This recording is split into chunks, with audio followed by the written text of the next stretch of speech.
freak out when she see my invitations. Right. And what's paid for compared to what she paid for. Just let me know. That is such a blessing. That's a blessing. Yes, ma'am. You probably get everything from them, huh? Or real close to it.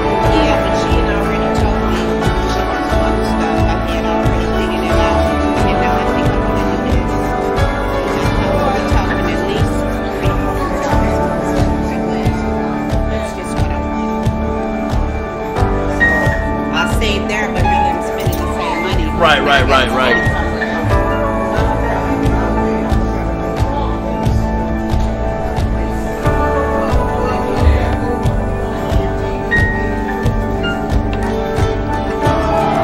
I might even had a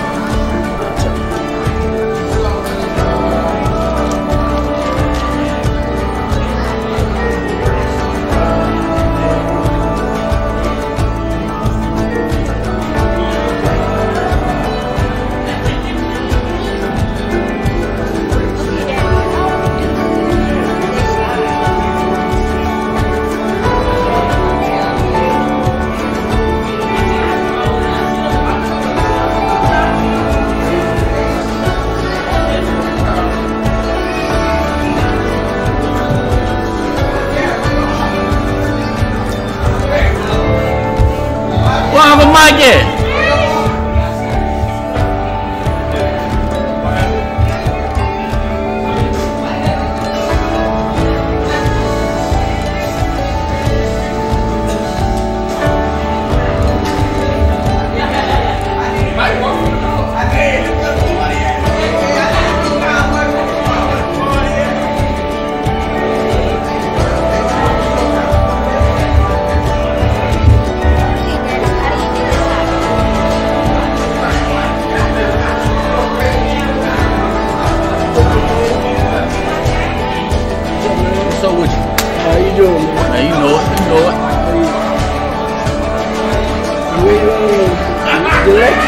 Yeah, I'm ready.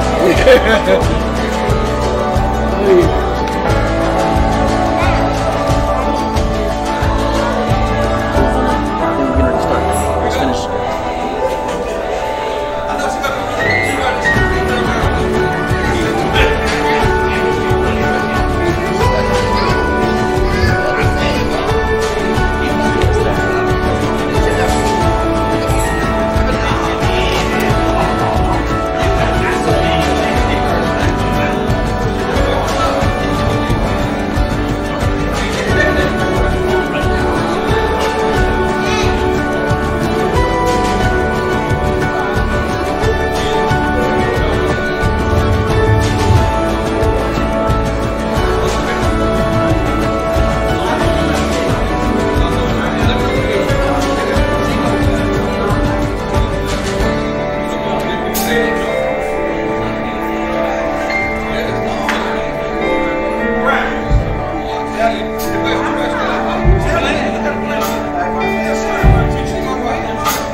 Amen. Let's give God some praise.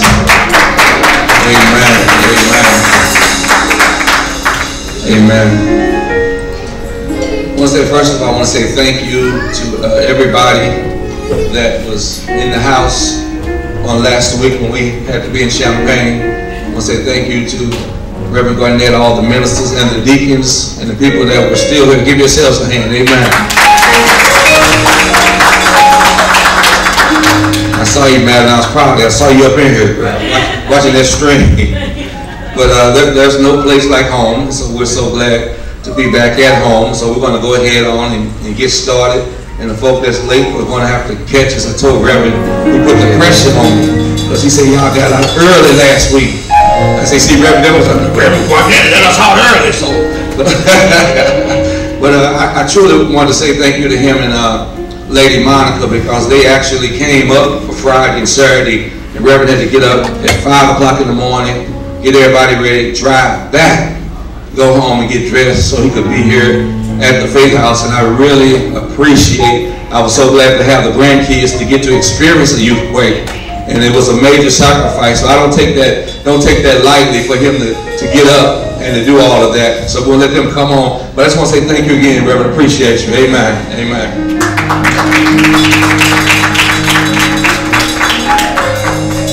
See how important you are, how what you want to know, they start clapping. Y'all looking good in that blue and yellow. Looking good in that blue and yellow. Okay, let's stand and get ready to go. My Lord. Amen.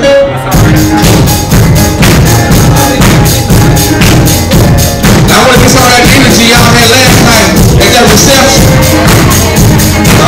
Yeah. Here we go. Welcome to the faith house. The faith house welcomes you. Welcome to the faith house. We welcome you. Welcome to the faith house. The faith house welcomes you. Welcome to the faith house. We welcome you. Just take it. Don't be taking. That's what we do. That's what we do. That's what we do. Come on, come on, come on, come on, come on, come on. We welcome you. Oh yeah. Welcome to the faith house. The faith house welcomes you. Welcome to the faith house. We welcome you. Just praise the Lord, everybody. Oh, praise the Lord, everybody. This is the day the Lord has made. We will rejoice and be glad in it. We want to welcome you to the Faith House. We ask that you place all your electronic devices on off and get yourself in a praise the Lord demeanor. We want to welcome all our Ustream viewers to lift up holy hands, to give God glory. Oh, you have to excuse me this morning. Oh, I woke up this morning with my mind stayed on Jesus. I woke up this morning with my mind on the Lord. See, God does things, and he does things for a reason. While I was yet having fun this summer, there was a disaster in my room. The computer table fell, and everything went flying forward. But I tell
know I get excited. Somebody say, this is the day that the Lord has made. And we will be rejoice and be glad in it. Come on, put your hands together.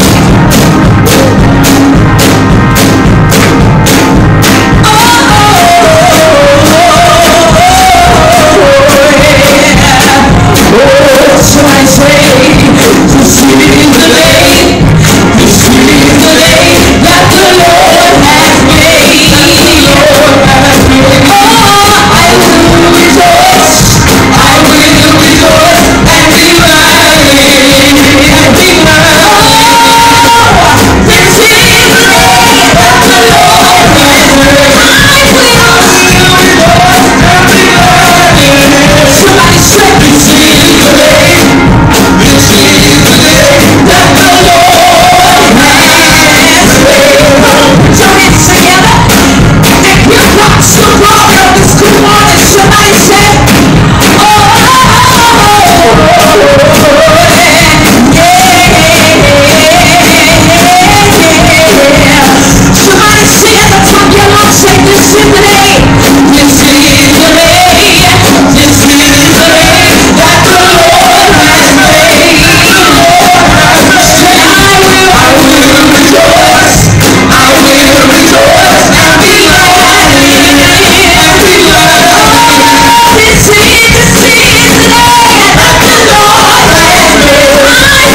His mercy on us. Aren't you so glad for mercy? That we get stuff that we don't deserve. Don't ask God to give me what I deserve. You don't want that. No, you don't really want what you deserve. You don't really want what you deserve. Because if we got half of what we deserve, some of us wouldn't be standing here today. His mercy. His mercy. Great is your mercy towards me. Yeah, sing it.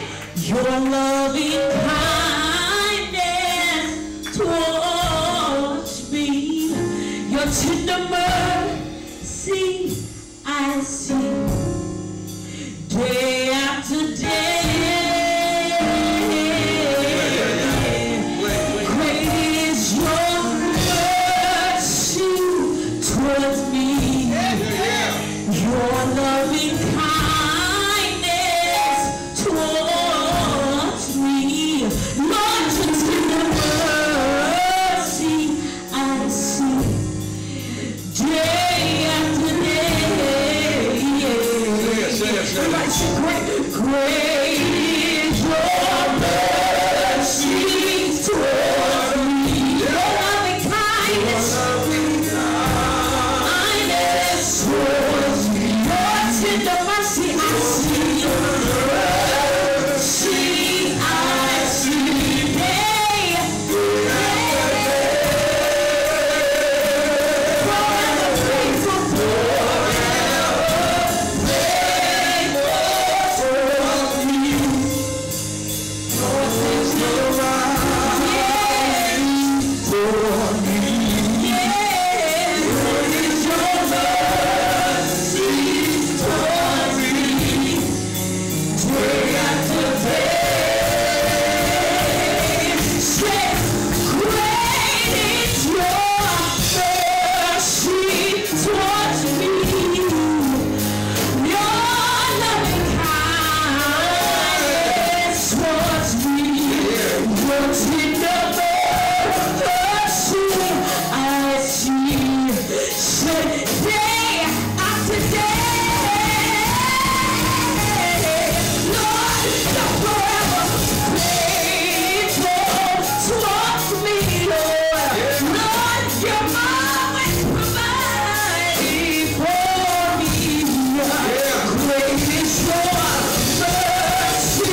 towards me.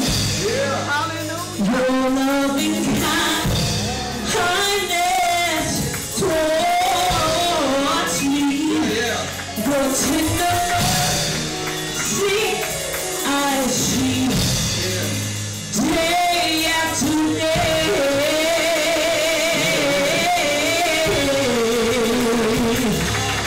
Oh,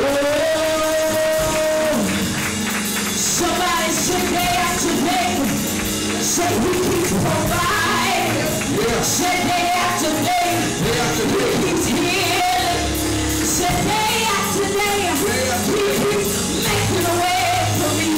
Say day after day. Say day after day. Somebody just say, oh, oh, say, oh, say, oh,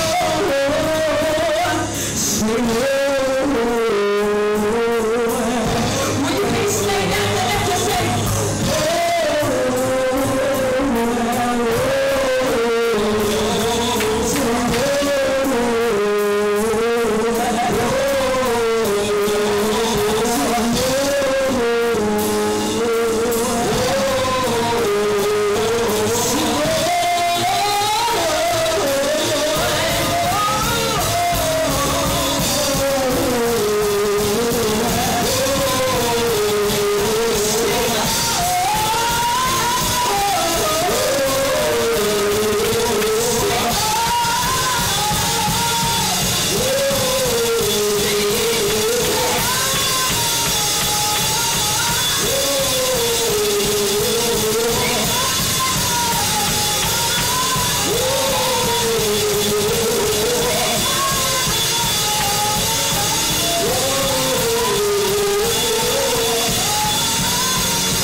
Give God some praise.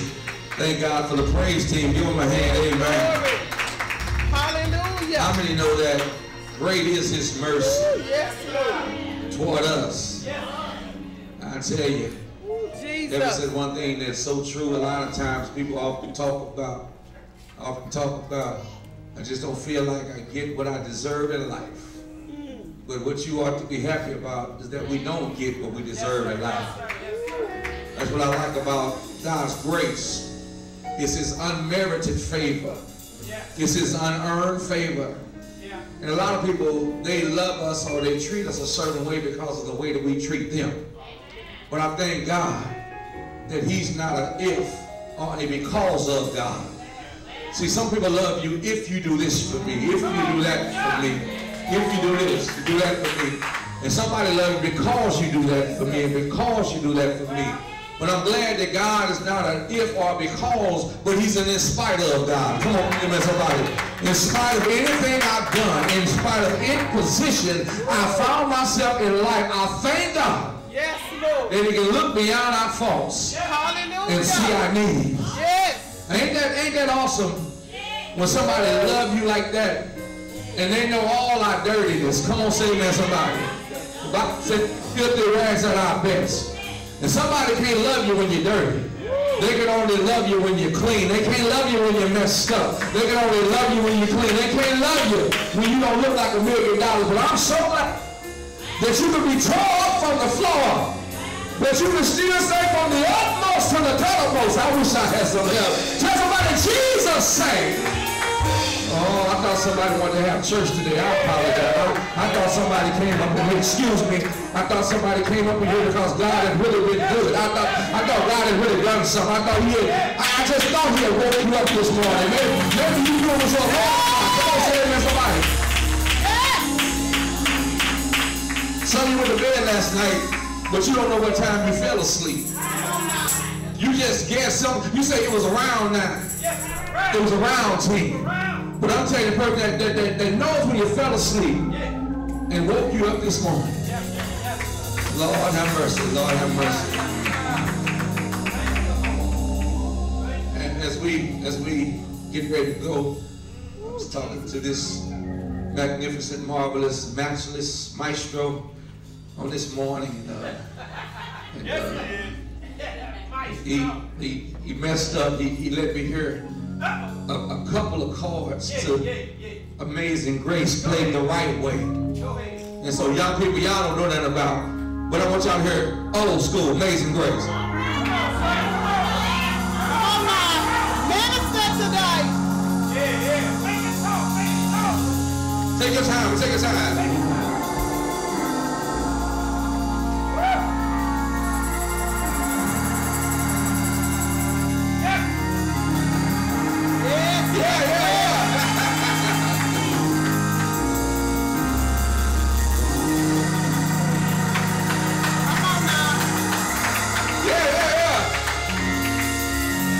We're going to be proud. You're in the spot now. Playboy!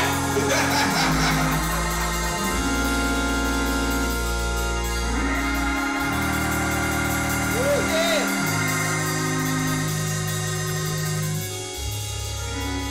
Come on, old folks here.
My Lord. Woo. This is amazing. And praise will lead me.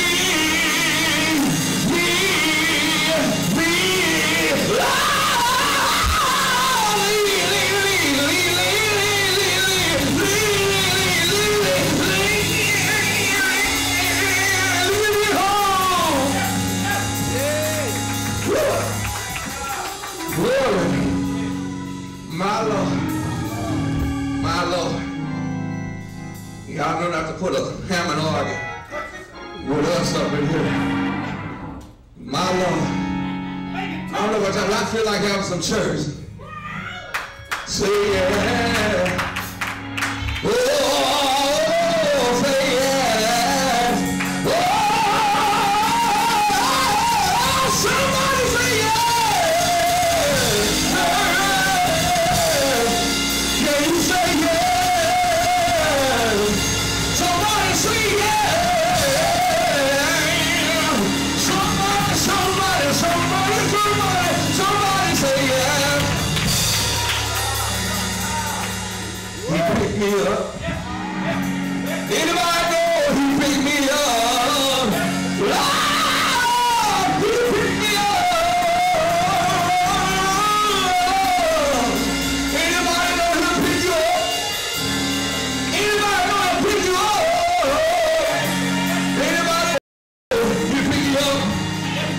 like to go.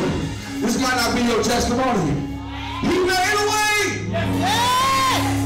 Anybody know he made a way?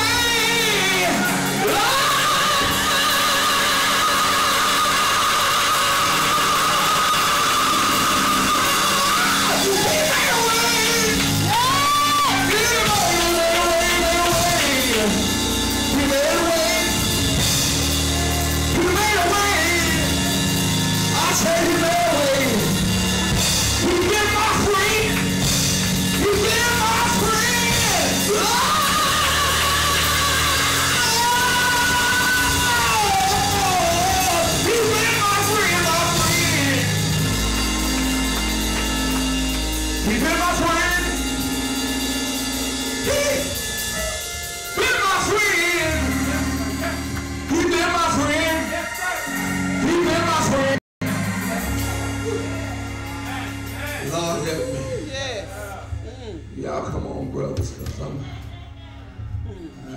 went all the way back up 55 past Memphis, went on over to Arkansas, and just went into Mississippi. He's been so good. Yes. He's been so good. Lord, he's been so good, y'all. He's been so good. Anybody know? He's been so good. My God has. My God has. My God has. My God has. My God has.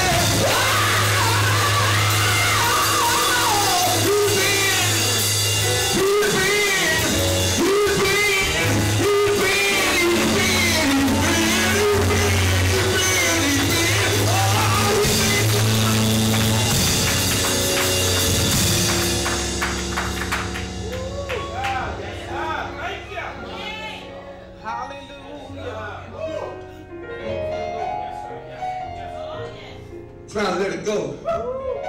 Can't nobody do me like Jesus. I said, can't nobody do me like the Lord. I said, can't nobody do me like Jesus. Do me like Jesus. He's my friend. Somebody said, oh, he picked me up. And he turned me around, turned around, he picked me up, and he turned me around. Oh, he picked me up, and he turned me around. Because all I said, he's my friend.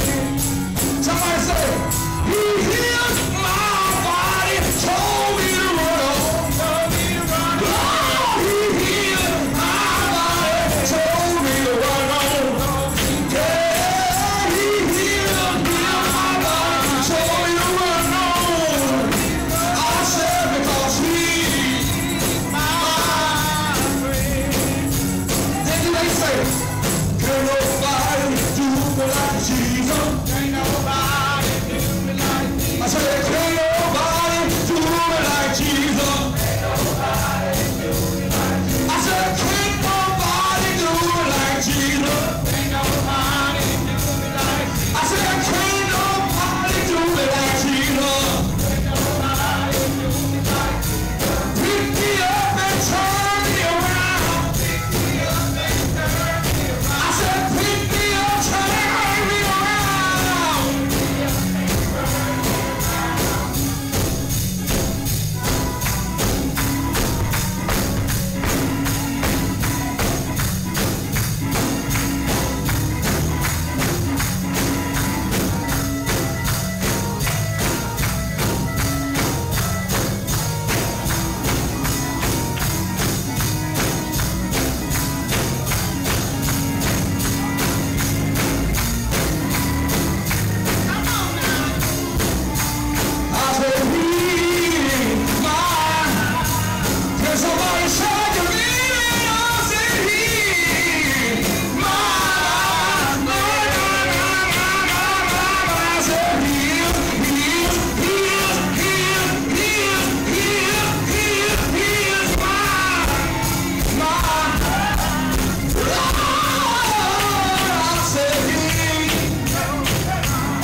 Good morning, Faith House. You know, we done messed around and gave the pastor an order. And me. And us. Come on now. There's something about that amazing grace. It's hard to hold it in. You know that grace woke you up this morning. Come on. Grace started me on my way. I know that's right. That's how we made it, nigga. Ooh, Jesus.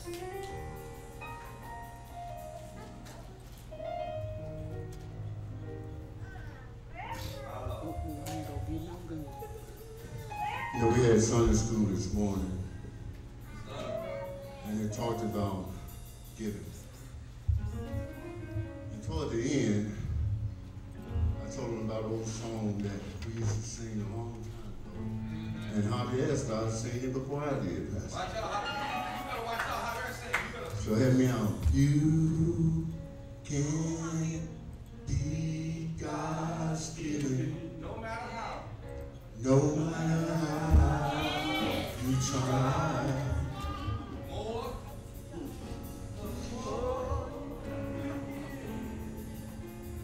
More he gives to you. Just keep on moving. I think that's what it was called. Yes. Really true. Keep away back there. Excuse me, y'all. 1,000 pounds. Please stand for today's scripture.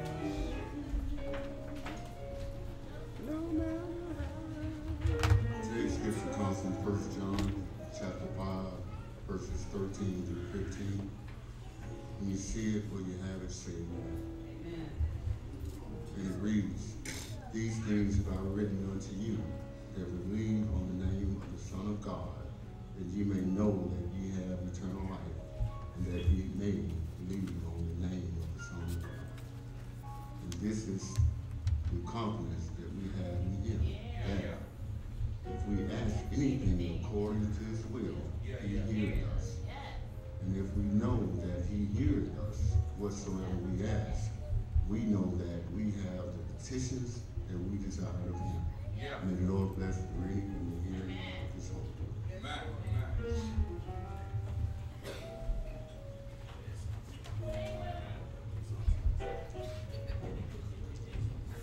Good morning, Faith House. May we remain standing for the morning prayer. Oh, gracious Father, Lord, we come to you, Father God, with open arms and open hearts, Father God. Lord, to say thank you, Father God. Thank you for your amazing grace, Father God, that woke us up this morning, Father God, and sent us on our way. We ask, Father God, that everything we know that is good in our lives, we know it comes from you, Lord.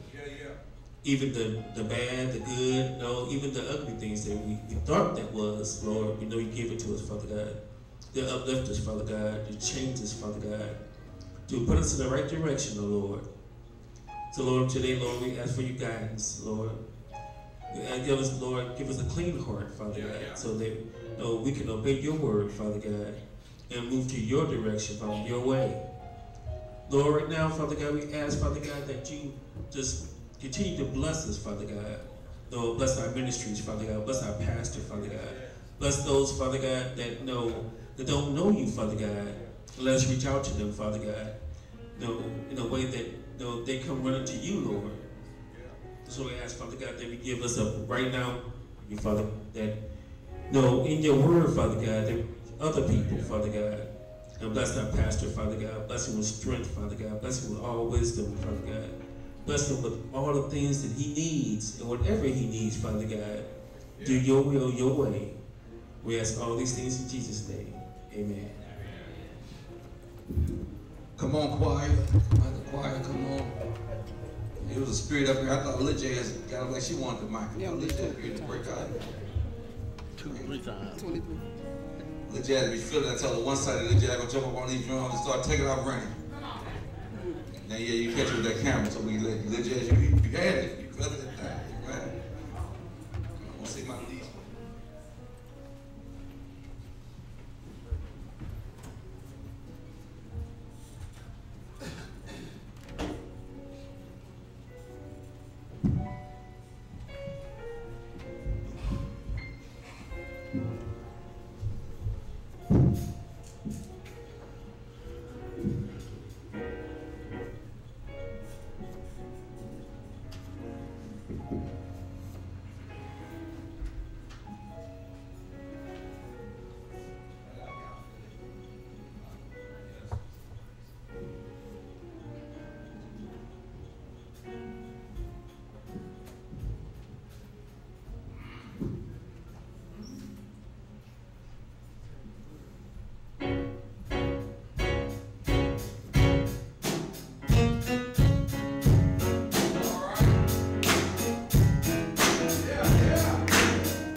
just wanna praise you forever and ever and ever.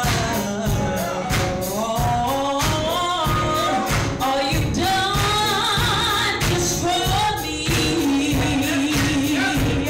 So blessings of glory and honor, they all belong to you.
Get a choir hand.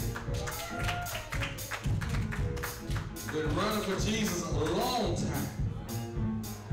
I'm not tired yet. What's your neighbor say? You really believe that? Act like it. Act like you ain't tired. My Lord. Ooh, Lord Jesus. How about that worship experience on the day? Give God some praise. Amen. Amen.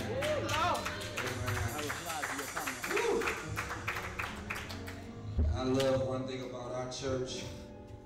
It could be folks standing on top of each other, or it could be folk that forgot it was Sunday. But we still gonna worship God. I don't even know how you can look at us on stream and not run up in here. Because it's nothing like being up in here live. It looked like that was happening in church. You should have been up here and had something with us. Because there is a spirit of worship in this house. And we always want a spirit of worship because when there's a spirit of worship, there's freedom and liberty. Because what? Oh Lord.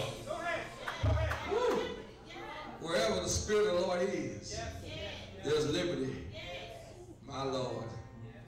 I'm going to let my love bugs. I'm trying to wait till the teacher come back. I know she got tomorrow. She probably. Baby Sean. Come on up here for me, Baby Sean. I want to let y'all know that this was our newest 3-year-old star in youth way. Come on, Baby Sean. They love him. They love him. Baby Sean went up there. He wasn't shy or anything. How you doing today, Baby Sean? Stand right here. How you doing today? Come on up. How you doing today? All right. What you gonna sing for me this morning? All right. Which one you want? You happy birthday? Okay. Here you go. Go ahead. All right.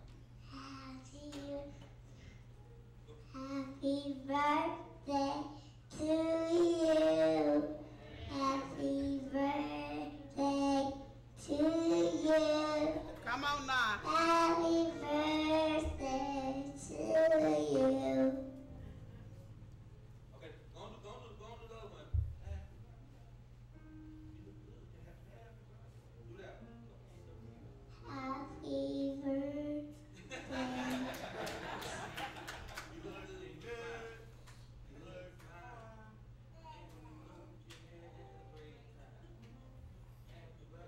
Sing it, son.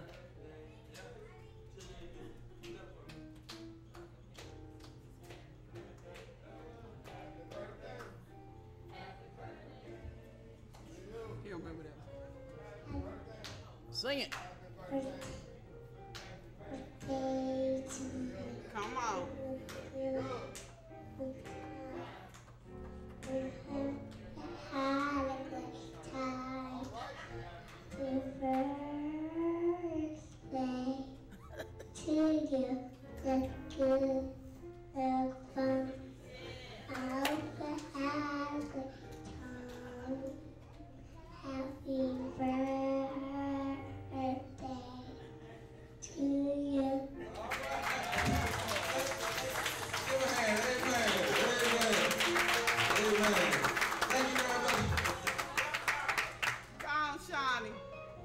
Break every chain.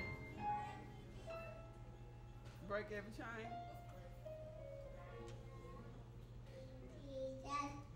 No man can handle me.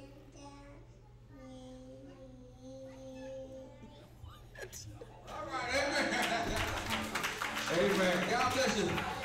God bless you, little baby Sean. Amen. Y'all ain't gonna worry about. Y'all ain't worry about. He sung in 2 services. He sung in 2 services, and they fell in love with Baby Sean.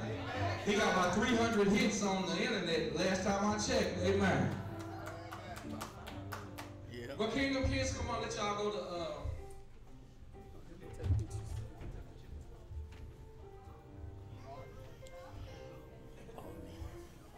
S-E-A-N.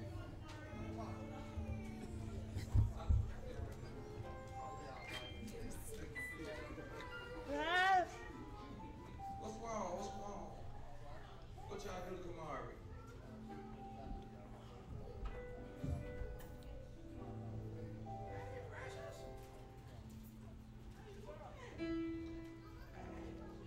Show you where I got Baby Sean for his dedication. I'll show you last night. Now my kid, you ain't sleep, are you? Did you go sleep last night? All right. She inboxed me at 12 o'clock at night. What you doing? What you should be doing in the day. I said, why you up? I couldn't sleep.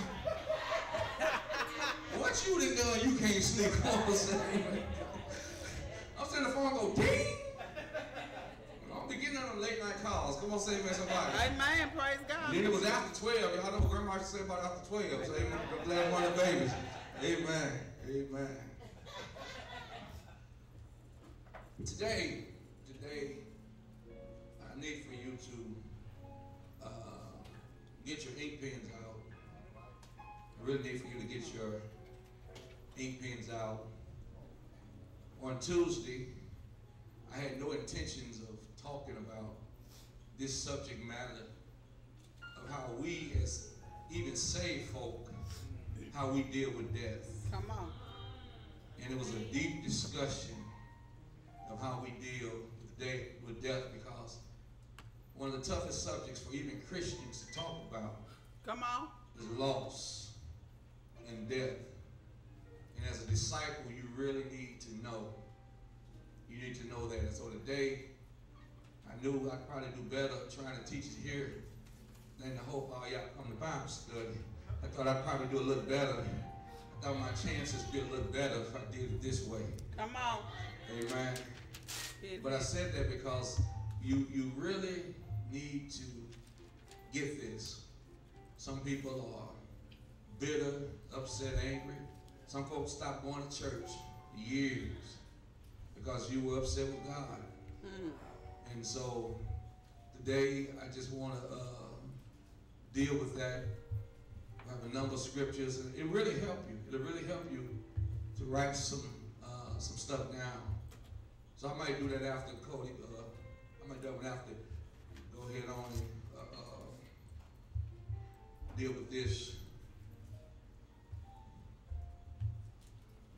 If you want to move as little as you can, go ahead and give you a chance to get over there. But it was deep. It was deep on Tuesday night. And some people was really talking about how they were still dealing with stuff that happened years ago. And so today I just want to talk about that. If I had to give it a subject, I would probably call it Real Talk for the Righteous or Trusting in Tragedy. Real Talk for the Righteous or Trusting in Tragedy. I want y'all to really, if you never pay close attention, this ain't one of them sermons. I'm glad we had church, so you won't be waiting. He will! No. This one of the messages that, because this is something that we struggle with. I'm not talking about the folk, the non-believers. They struggle for a different reason. But it's something that we struggle with. Come on. And so I want to talk about. So this morning is not your typical, normal Sunday morning sermon. This is a tough subject. And it's probably the toughest talk, especially for saved folk, because even in what we know, we still battle. And we still find ourselves being in a very dark place when we are disconnected. So today I want to talk about that shaky spot for saints. Because what we have is we have a clash of human emotion from the lost. And we have a problem because there's a clash of human emotion, but it's with the greatest spiritual authority and the sovereignty of God. You know, I've been going back and forth on the word for the day. Brother Sean asked me the other day, he said, do you have the slides? I said, I really don't know, because I was like, do I go to part 6 of evangelism, or do I stop right here and talk with that? And I got several confirmations this week. It began with Tuesday, when we had this discussion. It wasn't on the calendar, but all of a sudden, we went there, we stayed there, and we talked there. It was very deep. As one of my students in class was devastated. She was devastated because of the tragic death of her aunt, who was like her mother. Her aunt was gunned down, and she was dealing with a troubling, tribulating trauma that was still affecting her. And what really affected her is that her aunt was not anybody in the streets. Her aunt was a good, godly woman. Yeah. She was a daughter of the Lord with a rock-solid relationship, and she had example. And so her aunt could have been a poster child for God. Come on. But she was gunned down, and her niece was left stunned and speechless. So I knew when I got there Tuesday, she was there, and I began talking about that. I knew that that was confirmation number 1. And then, prior to that, a week or so, my little sister's husband of 12 years, he died just months before his 49th birthday. And yesterday, I went to his memorial service, and they had an open mic. And one of his aunts came up.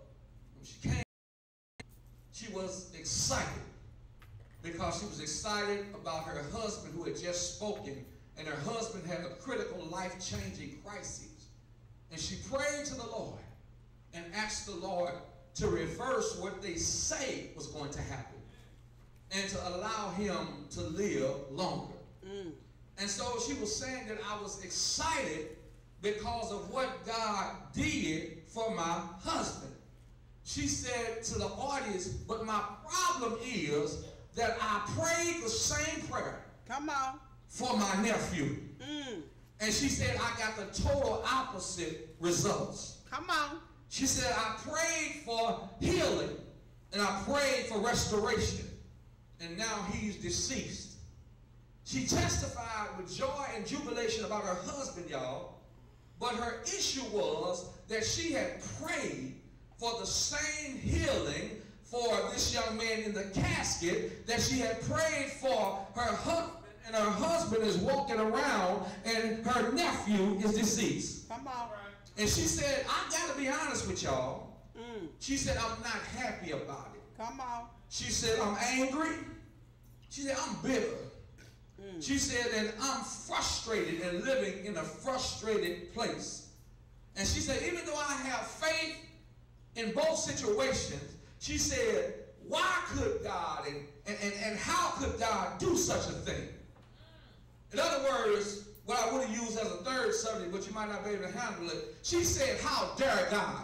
Ooh, come on. She said, how dare God? So that was my second confirmation. And my third confirmation that very few of y'all know about, I received a phone call yesterday. I was at Youthquake this past week. And there was a young man that kept walking across the front. And the little chubby guy, for 12 years old, he just kept walking across the front. And he had attended Youthquake for his first time. I saw this young man at the altar because at the end of Youthquake, I have everybody come up and we do a consecration prayer. And I received a call from Champaign that he suddenly died. I just saw him Saturday.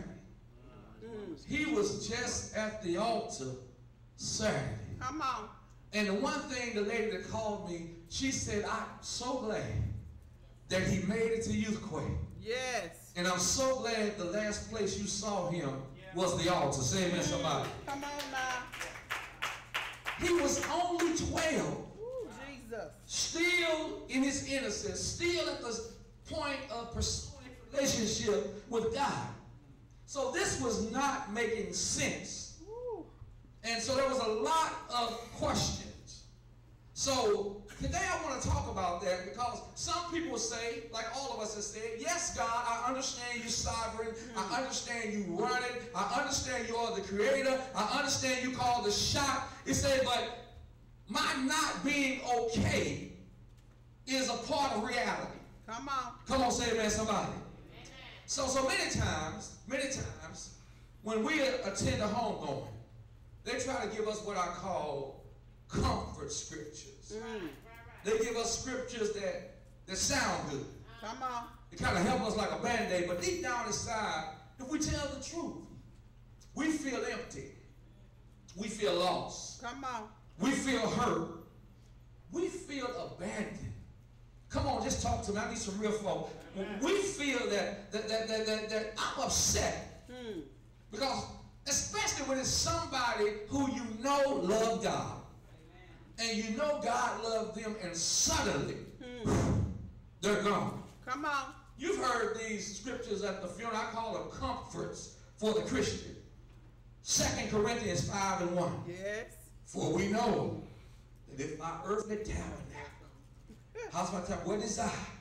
We got a building, a house not made by hands. It's eternal into the heavens. Then they go to 2 Corinthians 5:8. To be absent from the body is to be present with the Lord. And then if that don't help you, how about the 1 Thessalonians 4:13 through 18? But I would not have you to be ignorant, brethren, concerning which them are asleep. Oh, sorrow not, even as others have hope. But if we believe that Jesus died and rose again, even so them also which sleep in Jesus will God bring with him. Amen.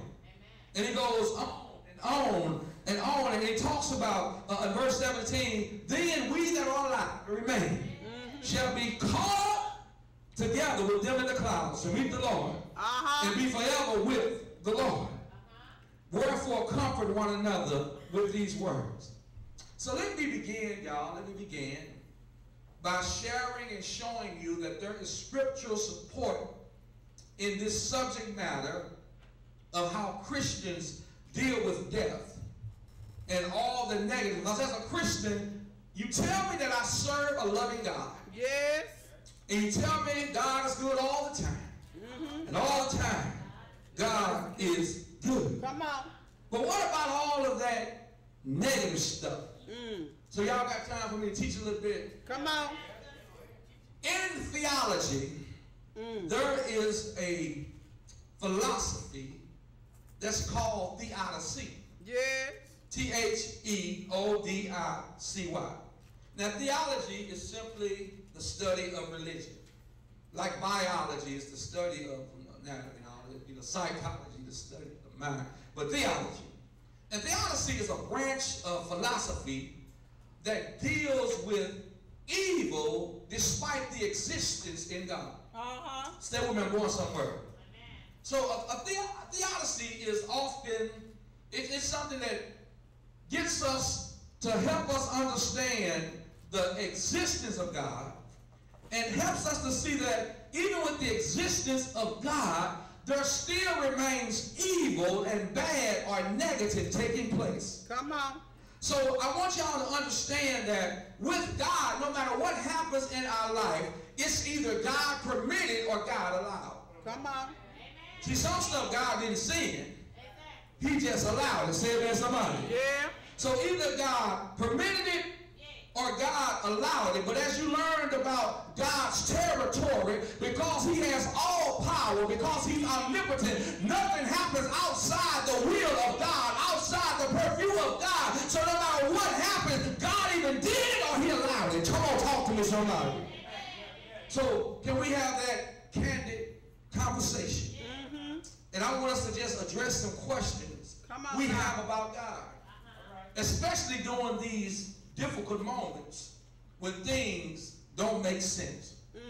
I need for us to keep it 100. Come on, Pastor. Keep it real and still.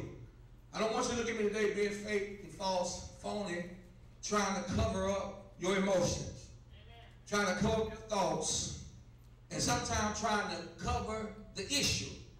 Because this issue affects every believer and every non-believer.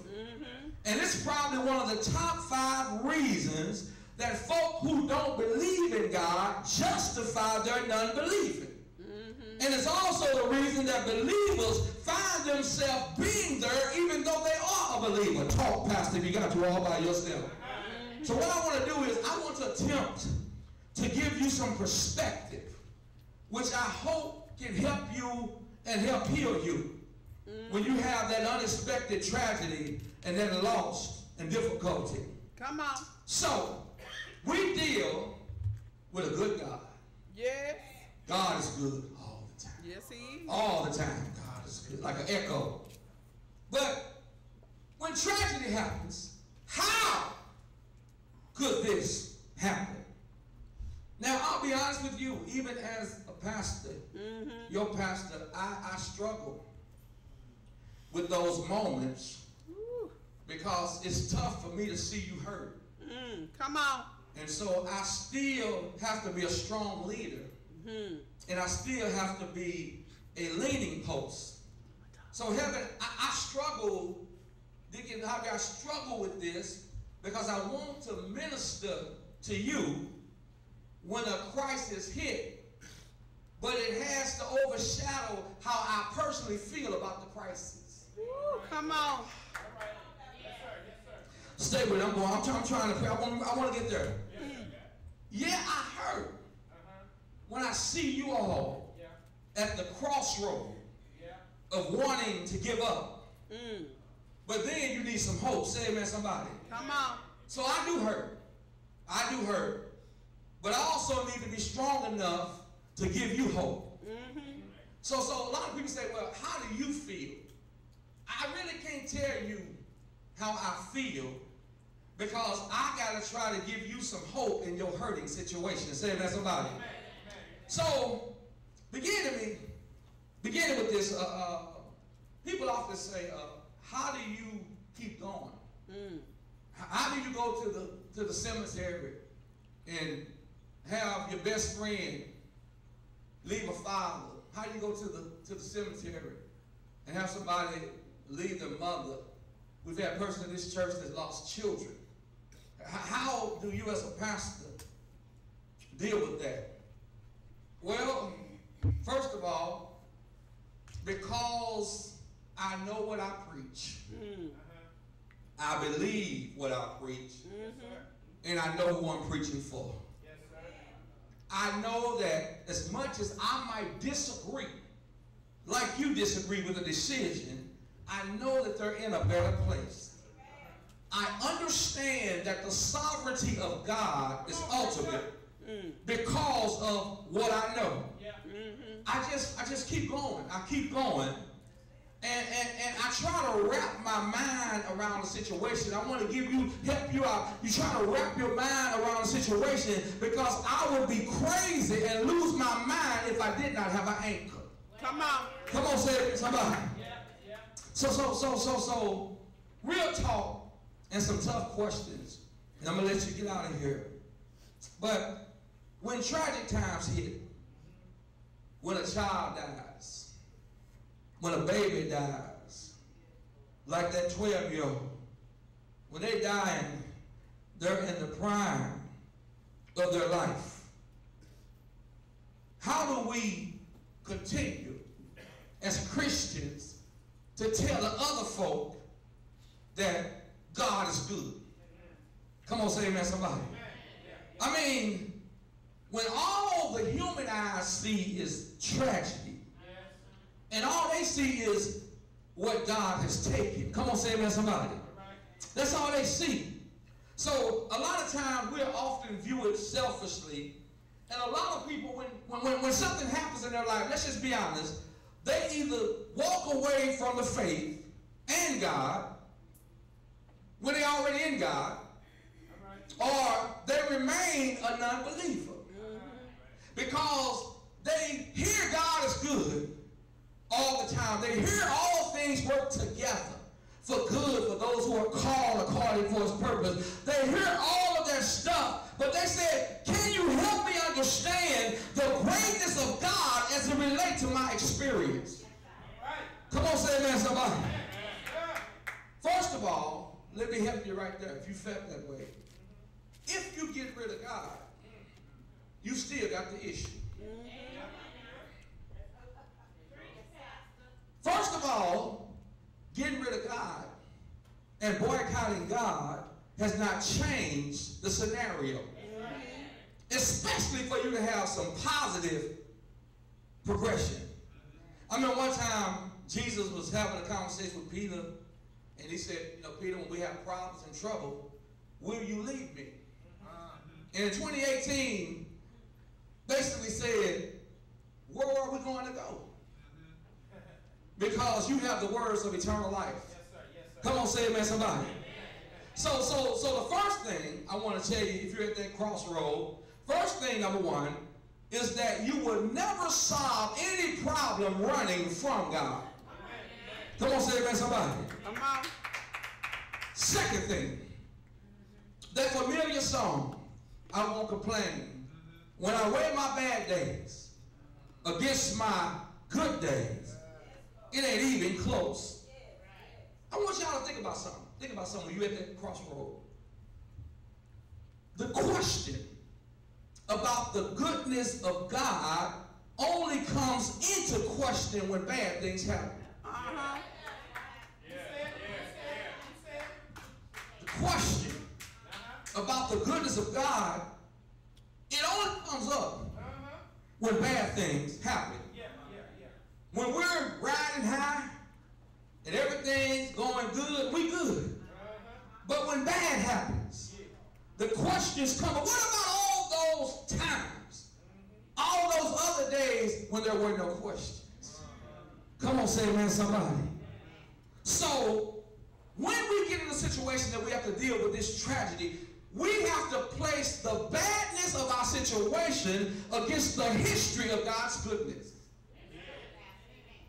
The badness of my situation presently against the history of how good God has been to me. Come on, say amen, somebody.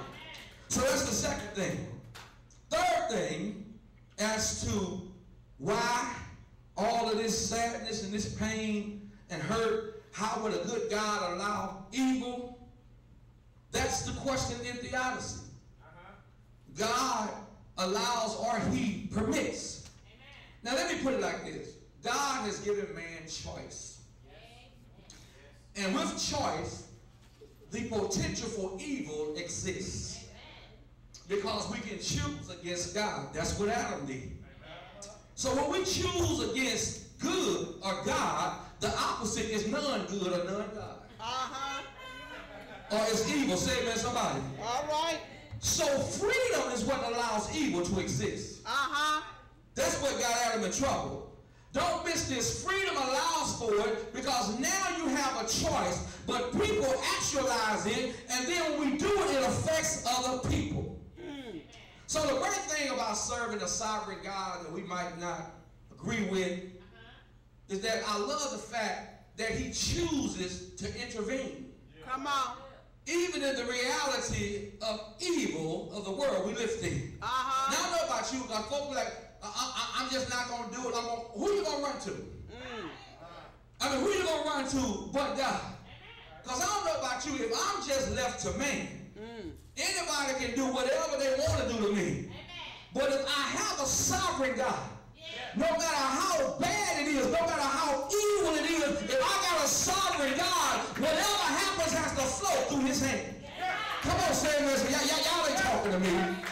It has to flow through his hand before it gets to me, which gives me the control no matter how I'm breaks loose, that God is still in control, even when it looks like stuff out of control. My biggest comfort is, where else can we go? Because if you eliminate God, there is no hope. I'm trying to help you. I'm trying to help those folks that how you gonna punish God? I don't know about y'all, but I'd rather cast my hope with a God whom I may not understand than with man who I know I understand, and they gonna be, come on, can I talk to somebody? So, a couple more questions and I'm done.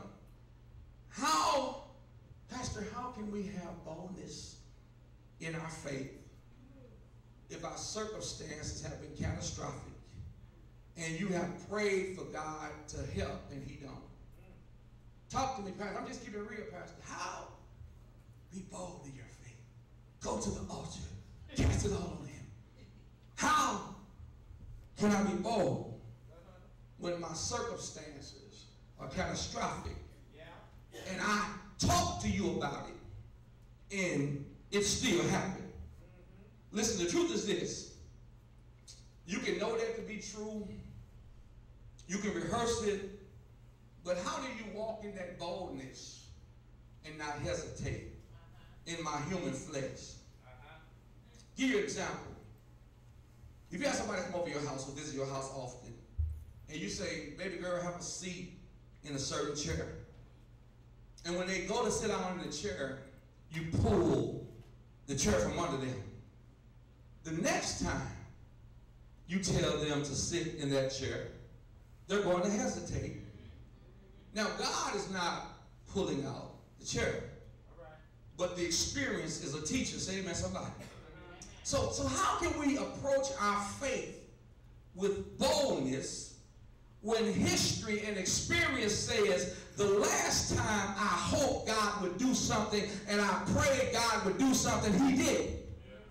So how do I conjure up a bold enough and a confident faith? How do I walk in a confident faith when I feel like sometimes God ain't hearing me? Anybody ever been like that? God, turn up your hearing aid, because I don't think that you are hearing me.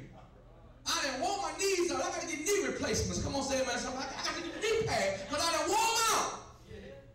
So how? And this is a true story.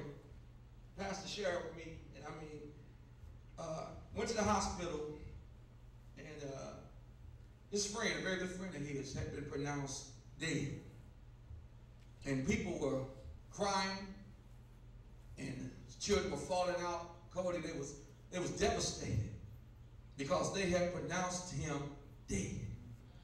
And while they were crying and pronounced him dead, he twitched. And it was a Lazarus moment. So he was saying that on another occasion, his niece died. And his nephew had 4 young daughters.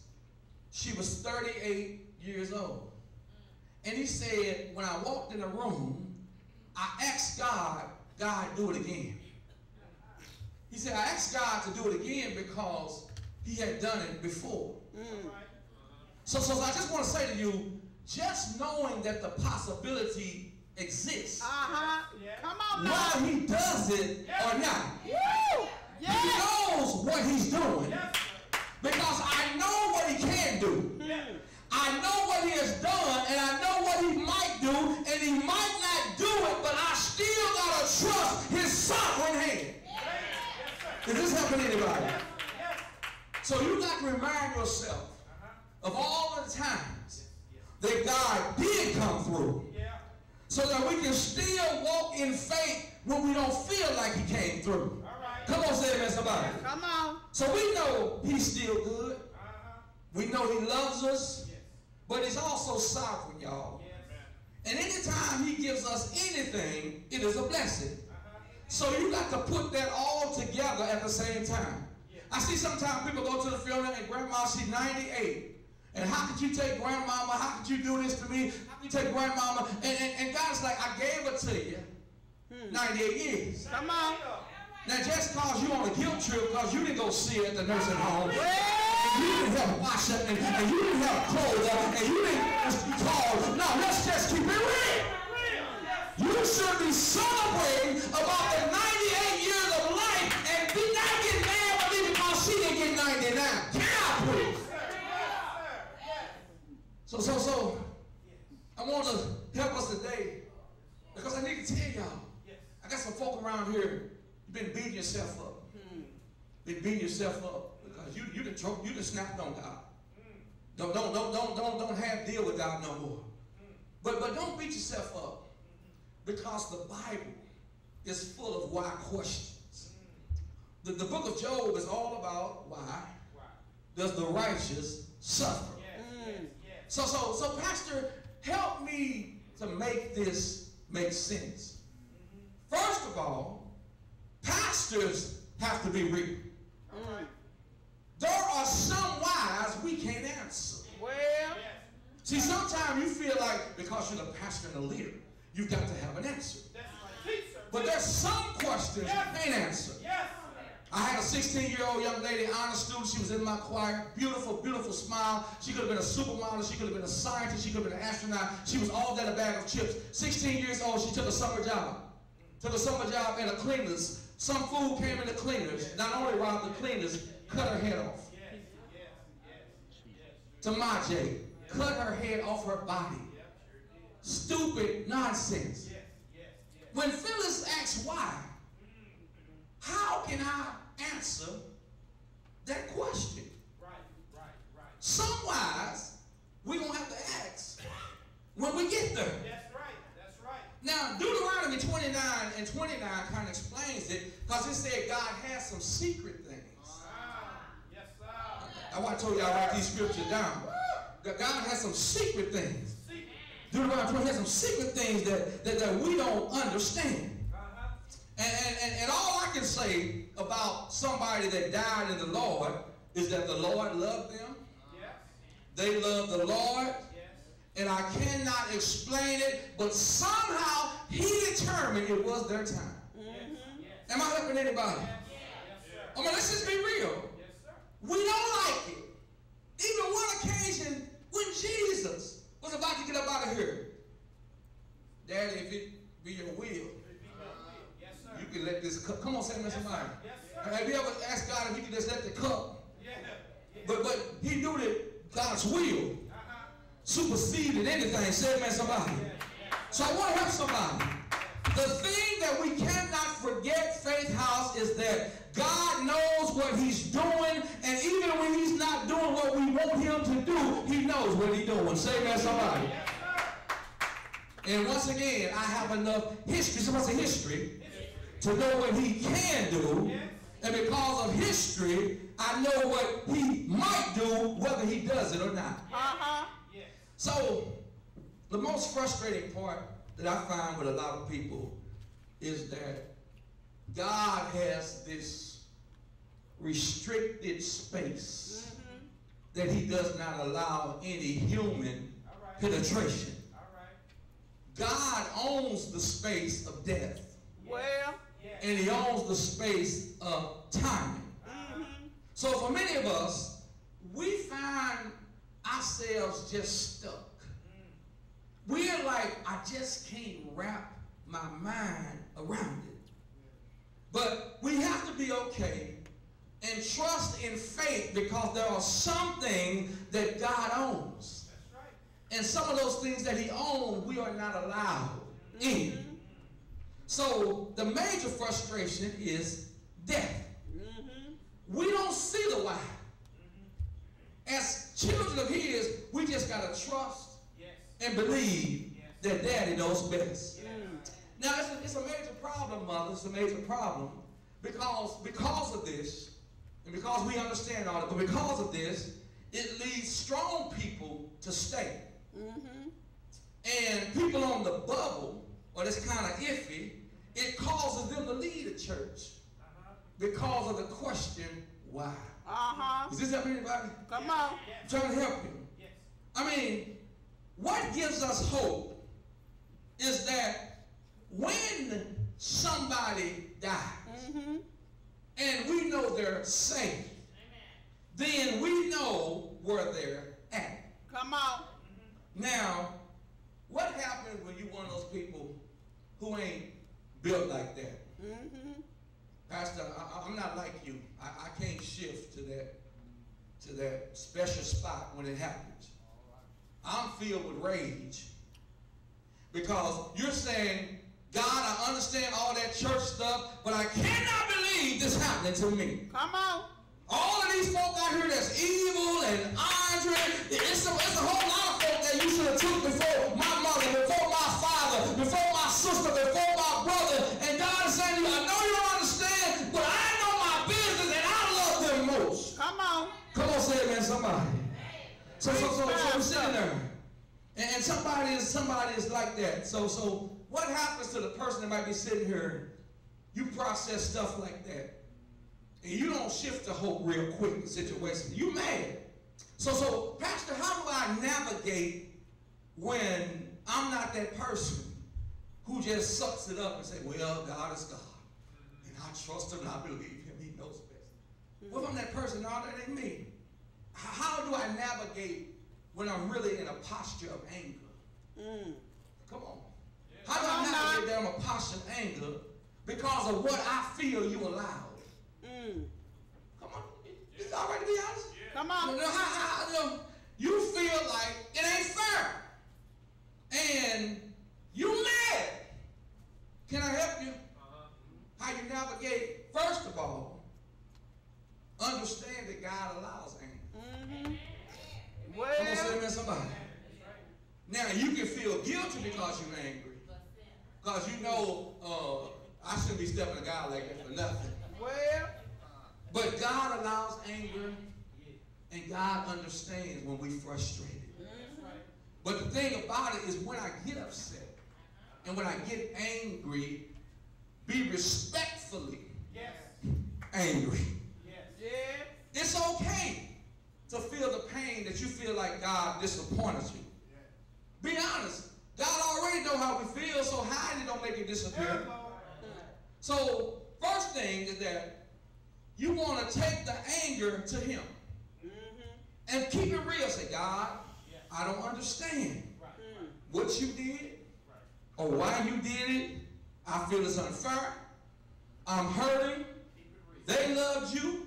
You love them. And I'm just saying, I don't get it. First thing, take it to him.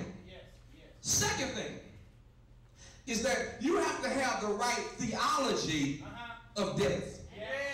Because if you don't, death is only a negative. You got to have the right theology. See, in God's economy, death is not only a negative. Listen to what God said. This is how God said. God said, blessed is the Lord with the death of his saints. Come on, say amen, somebody. I mean, what that is saying, Reverend Scott, is that God is excited to have his with him.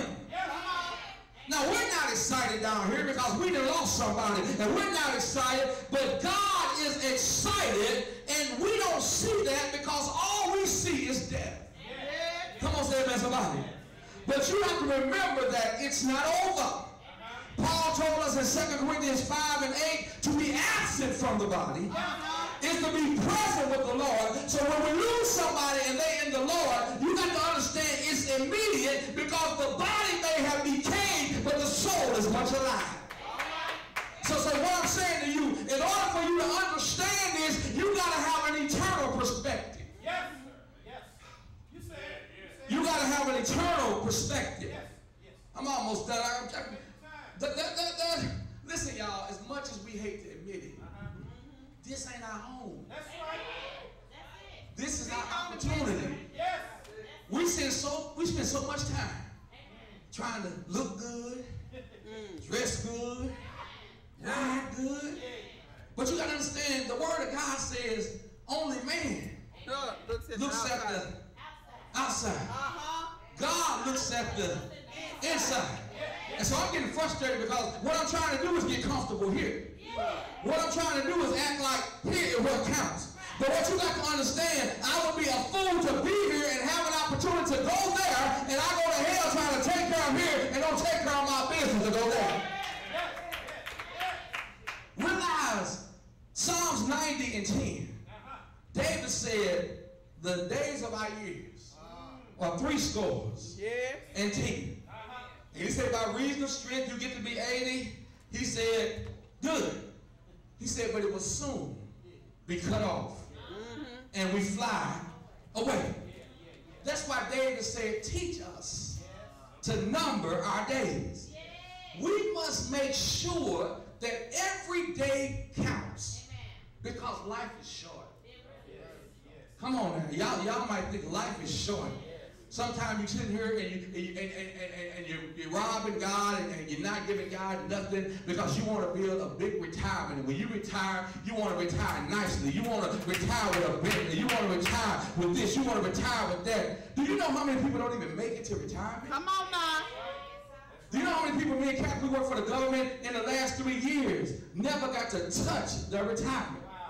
So while we're sitting around here building for the future, only what you do for Christ will last. So if you really want to really take care of some business, you need to take care of your business with God and seek ye first the kingdom of God and all of His righteousness. And God said, I got everything else. Time preach up in here.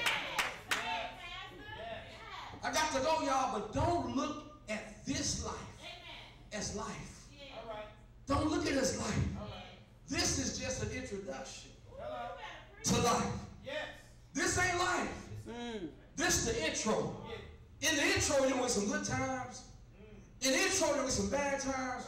But look, Jazz, it's only an introduction. Come on. So if we keep that in mind, while we're being honest with God, we'll keep what I call the right perspective in our pain.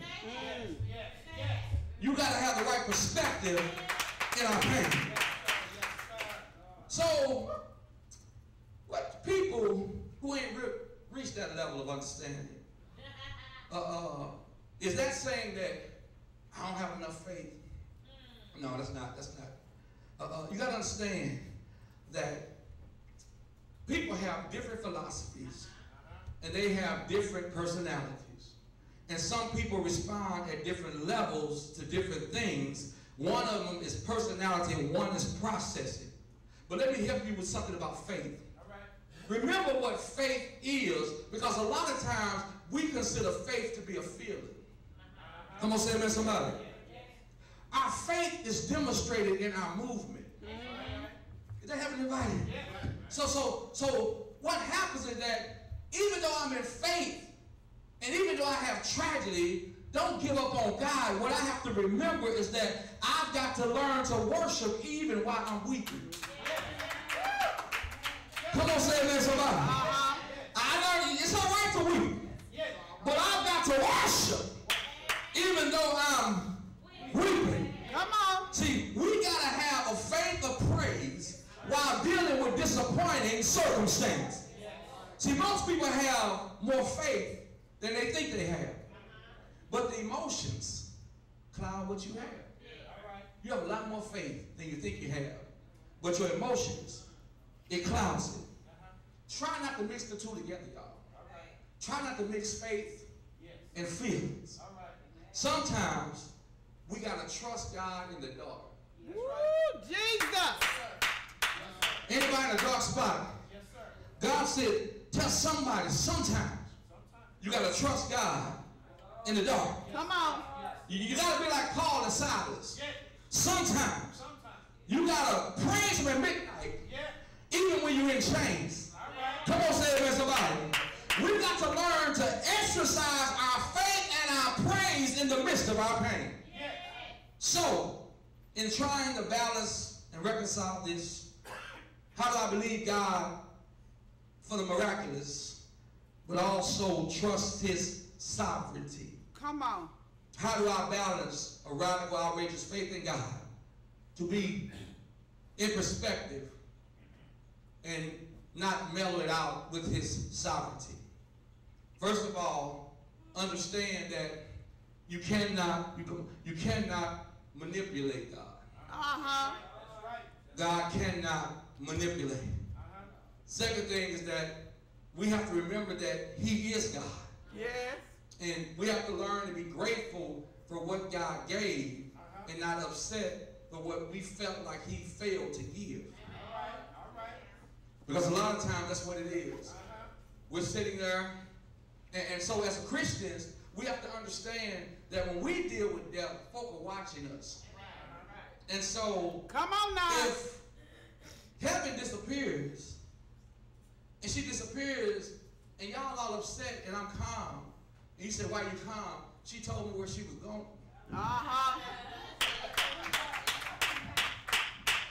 When I knew where she went, when I was confident about where she went, that eases a whole lot of stuff. And God says that you're going to weep, you're going to hurt. That's human emotion. He said, but don't cut me off. Because I'm the one that provides you strength. Come on. I'm the reason you didn't lose your mind. I'm the reason that you ain't on Prozac and cuckoo for cocoa. I'm the reason. So God said, if you give up on everybody else, get mad at the doctor, get mad at the hospital, you need to file a lawsuit. You can say whatever, medical malpractice, whatever. But God said, don't get mad at the person who gave them to you in the first place. Come on now. Because when God gives them to you, tell somebody they on loan. Yes. They on loan. I'll close it like this, y'all. You know, a lot of times you hear people at the hospital, get up, mama, get up, daddy, get up. Sister, get up. Get up. Let me tell you something. When you've been with the presence of God, if you walked up to the throne room of heaven, say, God, this Pastor Brown, Come on, sir. she called me Duke. She called me her baby boy. Tell Boopy I want her to come on back here. Baby, I love you. But down there I was suffering. Down there I couldn't breathe. Down there I was in a wheelchair. Down there I had a cane. But I'm up here, I got a new body. I don't have to be in nobody's wheelchair. I ain't got to wait on nobody to take me to the bathroom. I ain't got to pay nobody. I ain't got to get me because I'm with Jesus. Hallelujah. And God said to let you know they wouldn't come back here if they could come back here. Ain't got to worry about no hammer and you eating and your stuff getting cut off. Do you think they want to come back to all this craziness and all this nonsense and this president?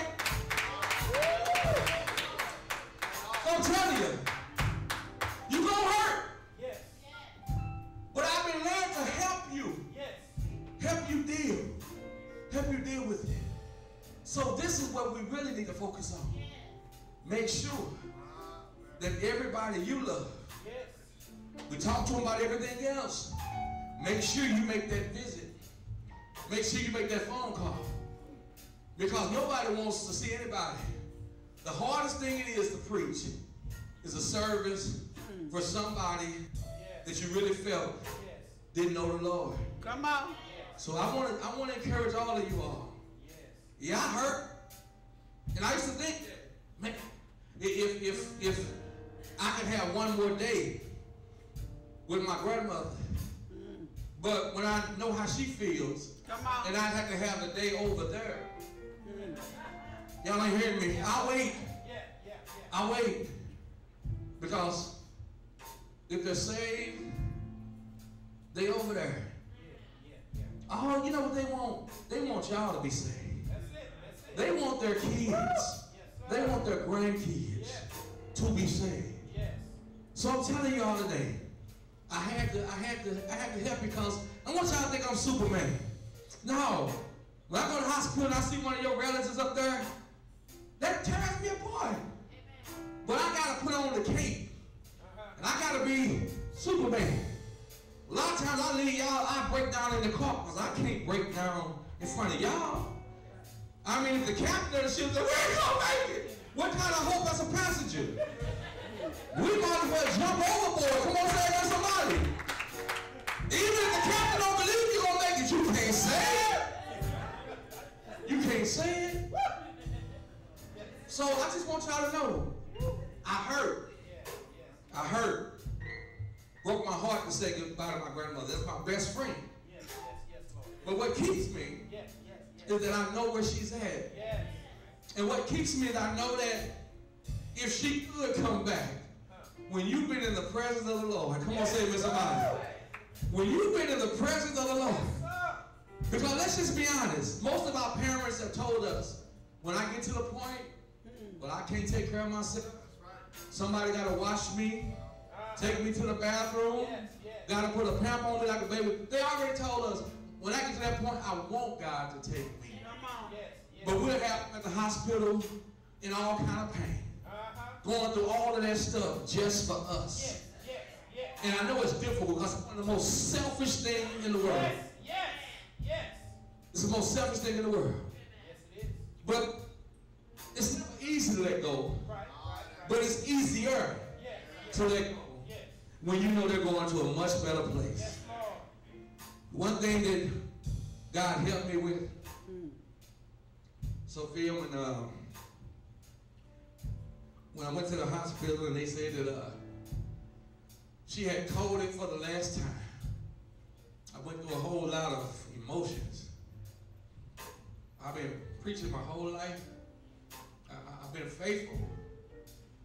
And God,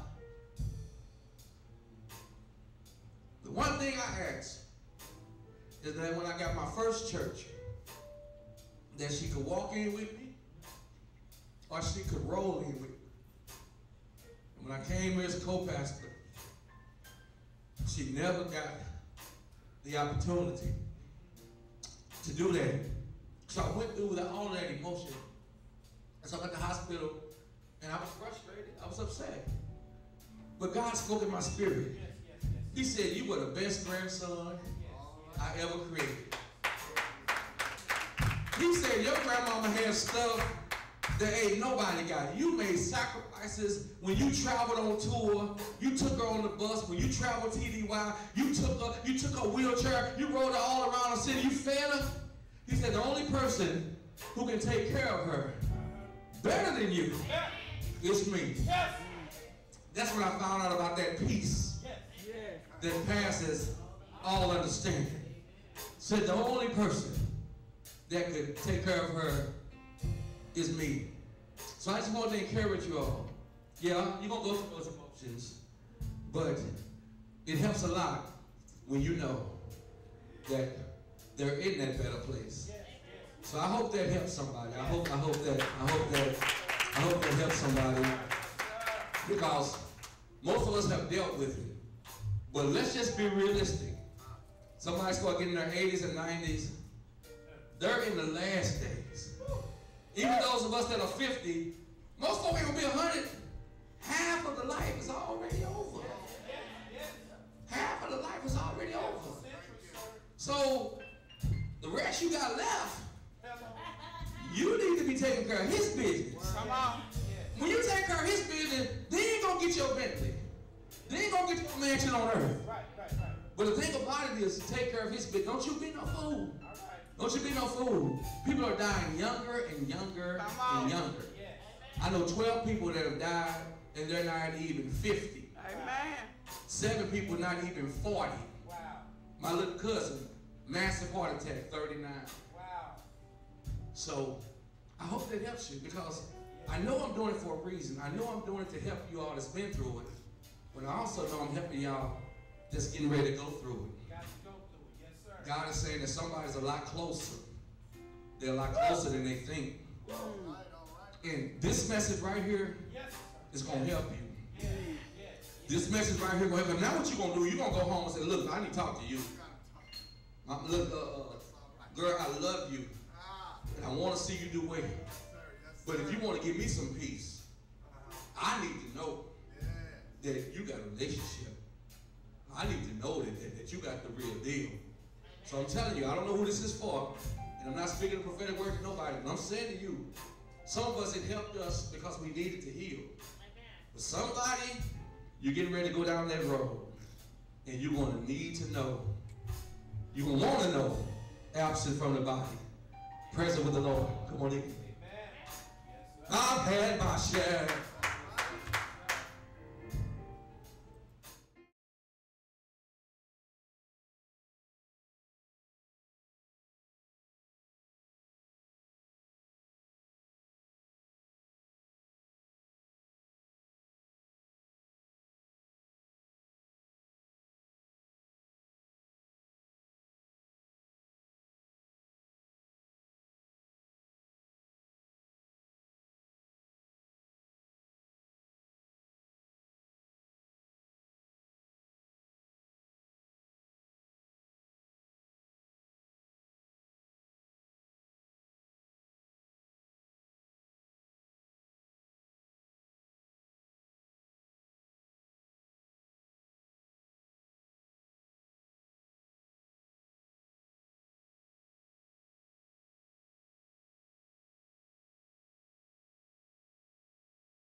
I said Jesus is the best thing.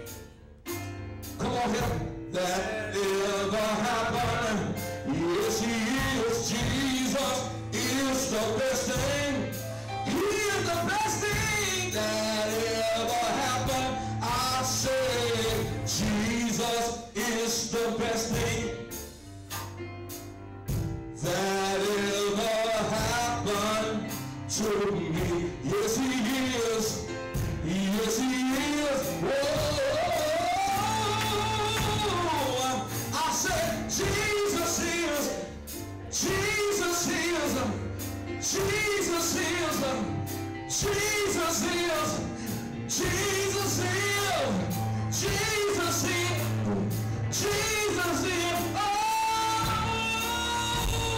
Jesus is the best thing that ever happened to me. Give God some praise, amen.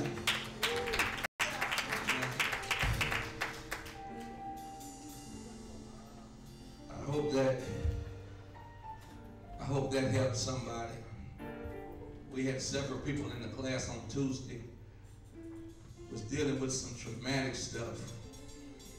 What do you say to a young lady that's like her mother? Like her mother. And she was gunned down. She said her aunt had just told her, put your gun up. Don't do that. And she said, if I had had my gun, she said it would have been a different situation. And she said, why would God take my aunt and not take me? And the answer was obvious. Your aunt was ready. Your aunt was ready. And God did you a favor. Because now she has a relationship with God. She's growing day by day. So if God gives you the opportunity to stay around here, make the most of that opportunity, because it will pay off for an eternity. God bless you again. Good afternoon, Faith House. Would everyone please stand for the offertory prayer?